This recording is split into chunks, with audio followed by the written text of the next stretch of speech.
Исәнмесез, Яңа Гасыр каналында турдан-тур эфирда Татарстан хәбәрләре тапшыруы, студияда Илгиз Шәкуров. Узган ел нәтиҗәләре буенча Татарстан илдә туристлар иң күп килә торган 5 төбәк арасына кергән. Кунаклар саны күбәю белән бергә туризм тармагы бурычлары да арта. Бүген алар турында туристлык буенча дәүләт комитеты һәм мәдәни мирас объектларын саклау комитетының уртак коллегиясендә сөйләштеләр. Ул президент Рөстәм Миңнеханов һәм дәүләт киңәшчесе Минтимер Шәймиев катнашында узды. Туристларны йөртү өчен автобуслар, аларга хезмәт күрсәтүче кешеләр җитми. Тиздән кунакханәләрдә дә урыннар бетәргә мөмкин. Тулырак киләсе репортажда.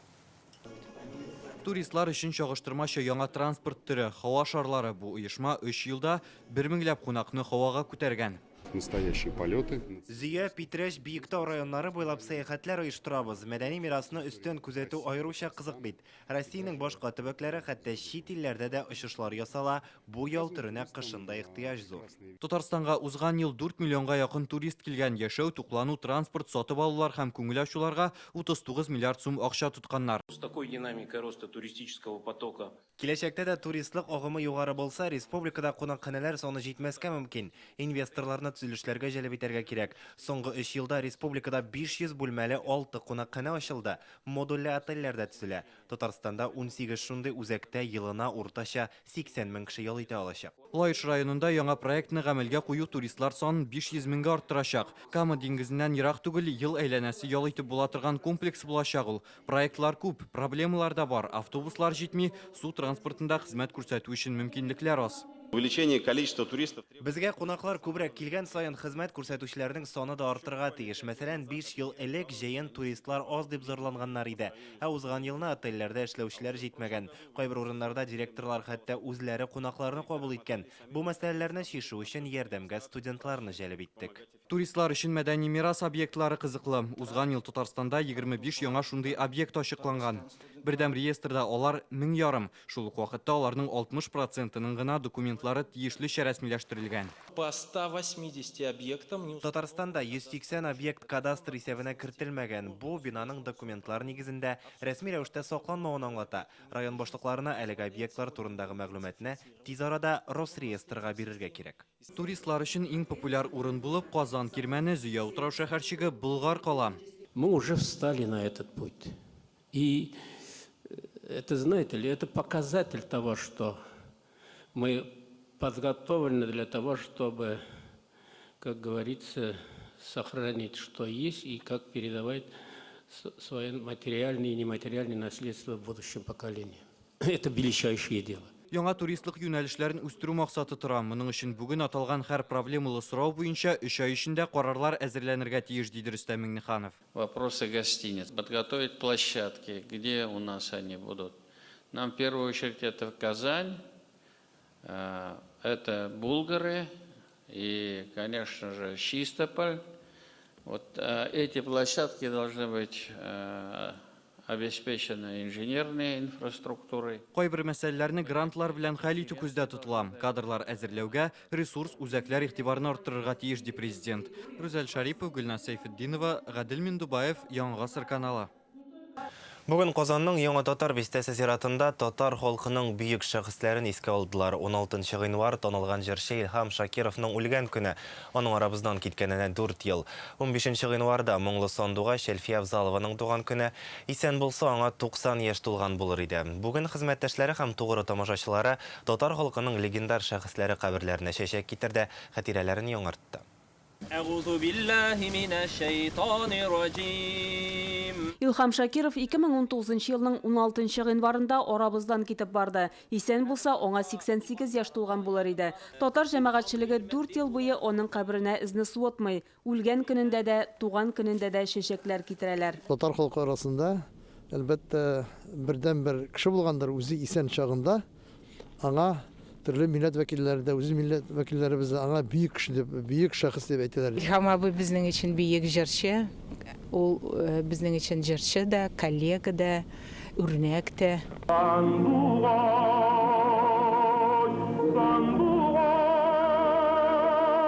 Илһам Шакиров 50 елдан артык гомерен татар җырына багышлаган шәхес. Баритон тембрына ияр җырчының халыкка бай мирасы калды. Мин ихлас күңелемнән тордым да бүген барып Фатима Илһам абый яна, Айфа апа яна. Алар миңа жол күрсәткән кешеләр. легендар җырчылар. 15 гыйнварда Әлфия Абзалованың туына да 90 ел булды. Аны безнең арабызда юк дип әйтү дөрес тә булмас. Чөнки Әлфия апа җырларында һәм халык күңелендә яши диләр.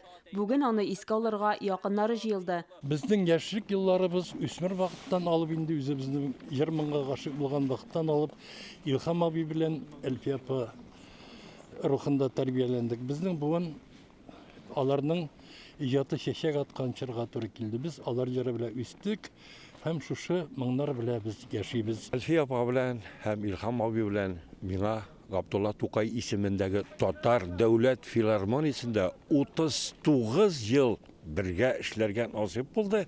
Һәм шушы чорны, шушы дәверне дип әйтик, мин бәхетле елларым дип саныйм. Быел Әлфия Абзалова истәлегенә бик күп чаралар планлаштырылган. Апрельнең ахырында или май айларында зур матур концерт ясыйбыз. Иң яраткан җырчылар кем белән әни җырлады, кем белән иҗат итте. Мәшһүр җырчы һәркемне сәламли кебек, ул әле генә сәхнәгә чыккан диярсең, микрофонга җырлап җибәрер кебек диләр монда килүчеләр. Чулпан Касымова, Гадел Миндубаев, Яңа гасыр каналы. Республика җитәкчелеге Минсәгыйть Шакировның вафаты белән бәйле кайгынама юллады. Мәрхүм 22 ел дәвамында Ширмешән районын җитәкли. Дәүләт советында 1-нче һәм 2-нче чакырылыш депутаты һәм Татарстанның муниципаль берәмлекләр советы рәисе вазифаларын башкара. Аның киң кырлы эшчәнлеге берничә тапкыр Россиядә иң яхшысы дип табылды. Актив тормыш позициясе халык мәнфәгатьләрен кайгыртуга юнәлтелгән була. Минсәгыйть Шакиров югары белемле, гадел, намуслы җитәкче иде. Хезмәт сөючәнлеге кешеләргә ихтирамлы булуы белән абруй казана диелә кайгынамада. Аңа Рөстәм Миңнеханов, Минтимер Шәймиев, Фәрит Мөхәммәтшин, Алексей Песошин, Әсгать Сәфәров һәм башка рәсми затлар кул куйган. Минсәгыйть Шакиров 74 яшендә бакыйлыкка күчте. Аны бүген туган ягында Ширмешән районы Лашман авылында җирләделәр.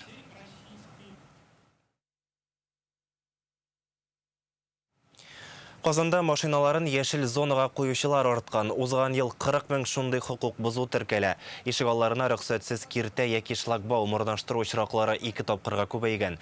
Ремонт барышында агач һәм куакларга зыян салу очраклары 3 тапкырга арткан. Законсыз реклама ябыштыручылар кимегән, ә менә төзелеш яки казу эшләре барышында хукук бузулар 70%-ка күбәя.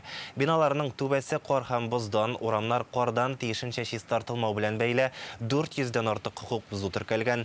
Әмма штрафлар салынмый. Кече һәм урта бизнес вәкилләрен административ җаваплылыкка тартуга мораторий булуны исәпкә алып, аларга кисәтү генә ясыйлар. К сожалению, есть такие нерадивые отдельные граждане. Намуссыз кешеләр бигрәк тә машина йөртүчеләр бар инде ул. Әйтик, өстәмә акча эшлим дип, ниндидер территорияны кардан чистартырга алыналар. Ә карны рөхсәт ителмәгән урыннарга ташлыйлар. Закон бузучыларга штрафлар каралган. Кабат мондый юлга барсалар, аның суммасы миллион сумга кадәр. Казанның кайбер ишегаллары чүплекне хәтерләтә. Контейнерлар көнкүреш калдыклары белән шыплап тула, урыны белән аларны бер атнадан артык чыгармаганнар. Халык чарасызлыктан бүтән калдыкларны җиргә игән. Төбәк операторы узган атнада әлеге мәсьәләне хәл итәчәкбез дип вәгъдә биргән иде. Башта кар чистартылмау сәбәпле чүп контейнерларына кадәр үтеп булмауга, аннары техникалары ватылуга сылтадылар. Бу юлы сәбәп нидә? Мәсьәләгә ачыклыкны Инзилә Хөсәйнова кертте. Казанның Чуйков урамы ишек алды биредә адым сайын чүплек дисәк тә ялгыш булмас. Әлеге йортта яшәүчеләр сүзләренә караганда, биредәге көнкүреш калдыкларын инде атнадан артык чыгармыйлар. Җитмәсә чүп контейнерлары подъезд төбендә генә, исенә чыдап булмый диләр. Мусор ил ята күптән. Бугына түгел, әнә тигендә кар астында ящиклар ята. Биредә яшәүчеләргә көнкүреш калдыкларын ишек төбенә үк ияргә туры килә. Чүп түгел хезмәте өчен даими түләп барган халык мондый күренештән канәгать түгел. Алар дулыкны илә беләләр, ә моны ала белмиләр алар. Мин барып даже спорлашып та биттем инде шушы хатта. Менә шушы агачта мусорлар иленеп тә кайсы вакытта. Баруди урамы 4-нче йорт ишек алдында да көнкүреш калдыклары җирдә таралып ята. Монда тау кадәрлек чүп өеме хасил булган. Дементьев урамы 9-нчы йорт ишек алдында да шул ук хәл җирдә аунап ятучы чүпкә, карга, шәүкә, күгәрченнәр һәм урам этләре килә. С самого Нового года бу чүп ята. Алып китмиләрме? Юк, вообще свалка была, да все, и не знаю, сколько он будет стоять еще. Төбәк операторы бу юлы да техника ватылуны һәм һава торышы начар булуны сылтау итеп китерде. Дементьев урамын 9-нчы йорт ишек алдындагы хәлне контрольгә алдык. Шүпне бүген көн дәвамында түгәчәкбез. Яңа ел бәйрәмнәре вакытында 2-ннән 7 гыйнварга кадәр көн күреш калдыклары көндә чыгарылды. 8-9 гыйнвар көннәрендә һава шартлары комачаулау һәм техник ватылу сәбәпле эш туктатылып торды. Узган атнада Татарстанның тарифлар буенча дәүләт комитеты рәисе Александр Груничев торак коммуналь хуҗалык предприятиесен административ җаваплылыкка тарту белән янаган иде. Критика от жителей поступает. Халык соңгы арада күпләп тәнкыйть белдерә. Ишек алларыннан чүп түгелмәсә дә, квитанцияләрдә аның өчен түләү бар. Калдыкларны чыгару графигында җирле үзидарә органнары белән килештермичә үзгәртәләр. Якын арада дәүләт комитеты иң проблемалы очраклар буенча оешманы административ җаваплылыкка тартырга планлаштыра. Бүген Татарстанның тарифлар буенча дәүләт комитеты төбәк операторының Лаеш районындагы эшеннән ризасызлык белдереп, аны 50 000 сумлык штрафка тартты. Алексеевск, Орча һәм Казаннан килгән мөрәҗәгатьләр әлегә каралагына. Инзилә Хөсәйнова, Вадим Илларионов, Яңа гасыр каналы. Түбән Камада яңа елның 2 атнасында 3 кеше дуңгыз гриппы, 35 кеше коронавирус юктырган. Грипп һәм ОРВИ белән авыручылар 2 тапкырга арткан. Бу хакта эшлекле дүшәмбе киңәшмәсендә белдерделәр. Авыручылар күп булганга, хастаханәләр һәм ашыгыч ярдәм хезмәте көчәйтелгән режимда эшли. Түбән Кама мэры мондый вакытта медицина көллиятендә белем алучы студентларны да ярдәмгә җәлеп итәргә кушты. Я прошу отработать с училищем, медколледжем, привлечь наших фельдшеров будущих на техническую работу. Медицина көллияты белән берлектә эшләргә кирәк. Булачак фельдшерларны техник хезмәткә җәлеп итү зарур. Без куелган бурычларны үти торган белгечләрне эшкә алырга әзер. Сәламәтлек саклау идарәсе баш табиблар белән берлектә бу эшне оештырырга кирәк. Халыкка тиешле медицина ярдәме күрсәтү шарт. Әтиәниләр Казан мәктәпләрендәге туклану сыйфатыннан азрак зарлана башлаган. Бу уку елы башыннан ашханәләр эшенә карата 8000 кеше фикерен белдергән. 97% уңай. Бу хакта бүген Казан башкарма комитетының эшлекле дүшәмбе утырышында сөйләделәр. Исегезгә төшерәбез, 2 ел элек кенә шикаятьләр шактый күп иде. Ата-аналар ризыкның салкын булуыннан, тәмле түгеллегеннән һәм балаларын тиешле вакытта ашатмауларыннан зарланды. Хәзер исә хәл бермә-бер үзгәргән диләр. Моны күп кенә мәктәпләрдә дә раслыйлар. Үзебезнекен бик яратам. Бездә сайланучы ашау бик күп. Без килгәндә бөтен ашау өстәлләрдә тора, җылы, тәмле. Эштә нәфестәбез. Полный зал ясап, тулы зал ясап утыртабыз балаларны, 256 баланы. Беренче класслар дәрес арасында 120 бала аерым ашый. Столовый хезмәткәрләре безнең иртәнге 6-дан килеп эшлиләр, бездә үзләре пешерәләр. Быел Казанда 169 000 укучы кайнар аш белән тәэмин ителә. Бу узган елгыдан 9 000 кешегә күбрәк. Башлангыч сыйныфлар бердәм меню буенча бушлай ашатыла. Калган укучылар өчен 4 төрле комплекс әзерләнә. Бәяләре 30, 48, 73 сум. Быел әтиәниләр соравы буенча кайбер башлангыч сыйныфларда иртәнге ашка сөтле ботка тәкъдим итә башлаганнар. Бу уку елыннан 3 мәктәп ашханәсендә тәҗрибә буларак алдан заказ бирү системасы эшли башлаган. Шулай ук продукция алуның автоматлаштырылган системасы кертелә. Балалар олылар кебек төрле. Кемдер брокколи ярата, кемдер күкәй, кемдер тауык ите ярата. Шул ук вакытта кемнәрдер фастфудны сайлый. Каждого нужно. Һәр баланы укытуына түгел, ашатырга да кирәк. Ашханәләрдә урын җитми иде. Аларны төзекләндерү шәһәр буенча 7700 өстәмә урын булдыру мөмкинлеген бирде. Кеше сәламәтлегенә кагылышлы бөтен нәрсә беренче урындагы мәсьәлә. Балаларга кагылганы бигрәк тә. Татарстанда инвалидларның 50% гына эшкә урнашу өчен мөмкинлекләр бар дип саный. Калганнары моның кыен булуын әйтә. Еш кына оешмаларда физик мөмкинлеге чиклеләрне эшкә алудан баш тарталар икән. Сәбәбен һөнәри әзерлекләре түбән булу, яисә хезмәт урынының инвалидлар өчен махсус җиһазландырылмаганлыгы белән аңлаталар. Инвалидларны эш белән тәэмин итү турында бүген Дәүләт Советының социаль сәясәт комитеты утырышында сөйләштеләр. Моның өчен тотылган бюджет акчалары максатчан файдаланылганмы? Республиканың хисап палатасы үткән 3 елдагы хәлне тикшергән. Инвалидларны эшкә алган өчен каралган субсидиягә ихтыяҗ булмавы ачыклана. Ул тотылмый диярлек. Депутатлар бу мәсьәләне контрольгә алачак. та субсидия, которая выделяется для предприятий. Инвалидларны эшкә алган өчен оешмаларга бирелә торган субсидияның күләме аз күрәсең. Ул акча предприятиеләргә мөмкинлеге чикләрне эшкә алырга этәргеч бирмей. Мондый оешмалар өчен солым ташламалары булдыру кирәк. Без бу мәсьәләне солым һәм финанслар комитеты белән бергәләп өйрәнәчәкбез. Әгәр эш бирүчеләр өчен бу кызыклы булса, Дәүләт Думасына закон тәкъдиме белән чыгарга җыенабыз. Также проработаем с депутатами Государственной Думы. Бу ел ахырына кадәр М12 трассасының Казаннан Арзамасқа кадәрге өлешен кулланылышка тапшырырга ниятлиләр. Озынлыгы 394 чакрым булачак. Бу төзелешнең 5-8 өлешләре. Биредә декабрьгә кадәр юлның 168 ясалма корылмасын ясап бетерергә тиешләр. Шул исәптән Идел елгасы аша салынучы күперне дә юлның 6-нчы өлешендә Чувашия белән Түбән Новгород өлкәсен тоташтыручы күпер ясала. Әзия ярларын берләштерүче күпернең 7 тоткасы да әзер. Аразагында аның өске өлешен бетонларга керешәчәкләр. Трасса төзелеше график буенча бара, яңа технологияләр ярдәмендә эш салкыннарда да туктамый. Татарстанда 2 атна эчендә химик матдәләр белән агуланучылар 2 тапкыр арткан, 20 очракта исерткеч эчемлекләр куллану сәбәпле зыян күрәләр. Моның сәбәбе нидә икәнлеген Реальное время интернет-газетасындагы мәкаләдән белә аласыз. Бүген Ичке эшләр министрлыгында закон территориясе конкурсына нәтиҗә ясадылар. Җәмәгать тәртибен тәэмин итүгә үз өлешен керткән иң яхшы район җитәкчесен авыл җирлекләре, оешма һәм мәгариф учреждениеләрен билгеләделәр. 8 номинациядә барлыгы 40 җиңүче. Истәлекле бүләкләрне Татарстан премьер-министры Алексей Песошин һәм республика Ичке эшләр министры Артем Хохорин тапшырды.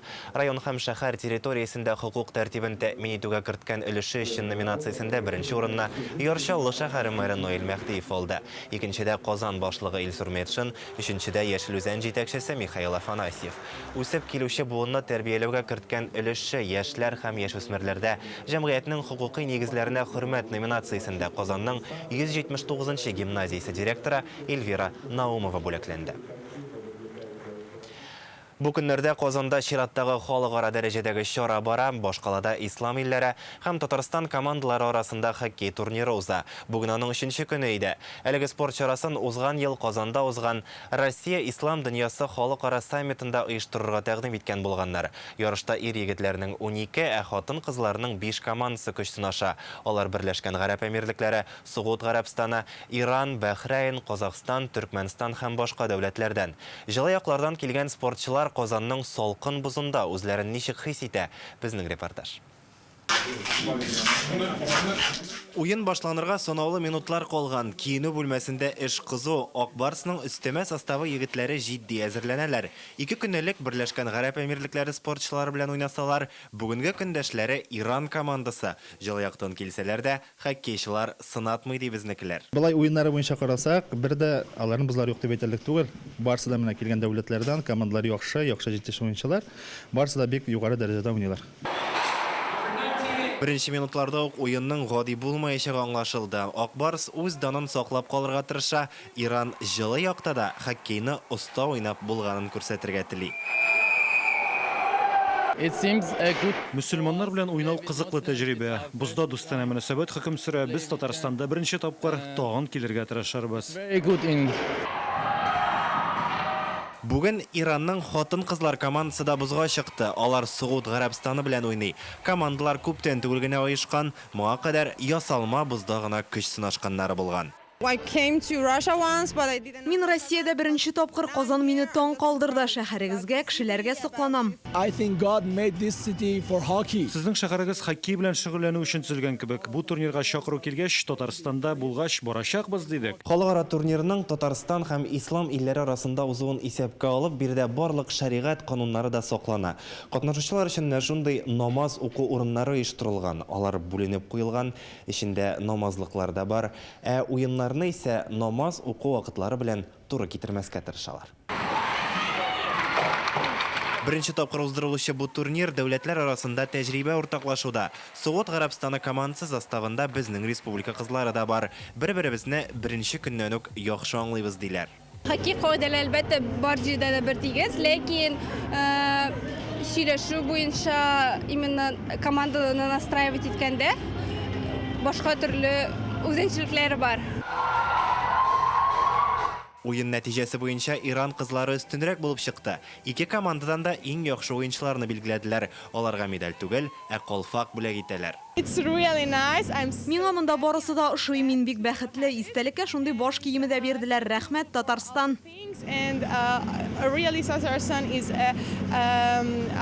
Алар шундый уялышыннар түгел, алар гел елмаеп торалар. Менә шунысы безгә бик ошый. Инглиш телендә без өйрәнәбез алар белән инде. Бүген Бәхрәйн белән Сугуд Гарәбстаны, Казакстан белән Татарстан җыелма командалары да көч сынашты. Финал ойыннары һәм халыкара турнирның ябылу тантанасы иртәгә булачак.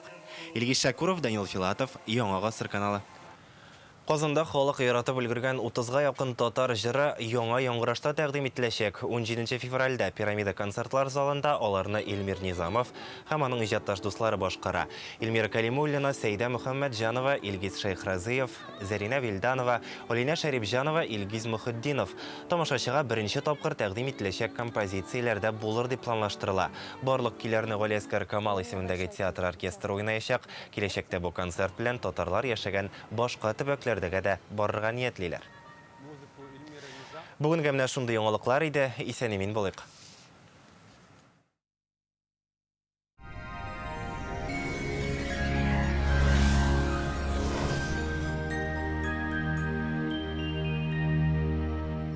Исәнмесез, эфирда һава торышы чыгарылышым.